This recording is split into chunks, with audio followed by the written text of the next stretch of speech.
বলছিলাম যে তোমাদের মোটামুটি টাইমিংটা কি হবে, মানে কটা থেকে কটা মতো? সকাল 11টা থেকে আমার দোকান খোলা হয়, রাত্রি 10:30 অবধি। তার 10:30টার সময় অনেক সময় শেষ হয়ে যায় বা 10টার মধ্যেও শেষ হয়ে যায়।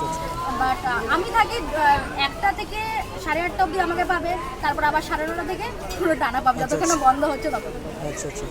তো তোমরা দেখতেই পাচ্ছ দিদির দোকান কিন্তু এখন মোটামুটি আস্তে আস্তে কাস্টমার কিন্তু আসতে পারছে।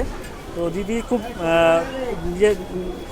নিজে থেকে মোটিভেট হয়ে কিন্তু এই দোকানটা দিয়েছে এবং সত্যি খুব ভালো লাগছে যে একটা মেয়ে হয়ে এইভাবে নিজের দোকানটা সামলাচ্ছে। তো এটা কিন্তু সচরাচর দেখা যায় না দিদি, তাই তো? এটা কিন্তু কিন্তু এইটা এর জন্য এই যে এটা করার পেছনে তোমার মোটিভেশনটা কি? মোটিভেশন কিন্তু দেখ জাস্ট ভালোবাসা, আর কিছু না। মানে এমন না যে আর্ন করতে হবে কিছু না, কিছু করতে হবে লাইফে কারোর উপর ডিপেন্ডিং হওয়া যাবে না, নিজেই করতে হবে, যা করতে হবে, এটা একটা ব্যাপার। তো ঠিক আছে, তো এই যে আমরা দেখো এখন আছি কাঁচরাপাড়া 2 নম্বর প্ল্যাটফর্মে, ব্রিজের ঠিক নিচে দিদির দোকান, ভাইরাল দিদির নামটা পায়েল সাহা। তো পায়েল দিদির দোকানে কিন্তু আমরা আছি এখন। তোমরা যারা আমাদের ভিডিওটা দেখছো তোমরা অবশ্যই এই দিদির দোকানে আসবে এবং এখান থেকে ফুচকা ট্রাই করবে, বিভিন্ন রকমের ফুচকা আছে।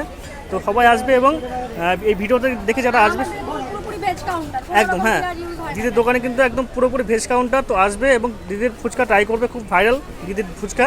হ্যাঁ, কাঁচরাপাড়াতে একদম ভাইরাল কয়েকটা দোকানের মধ্যে একটা অন্যতম একটা দোকান কিন্তু দিদির ফুচকার দোকান। তো চলো আবার দেখা হবে নতুন একটা ব্লগে, নতুন একটা ভিডিওতে। ততক্ষণ বাই বাই দিদি, ভালো থাকো।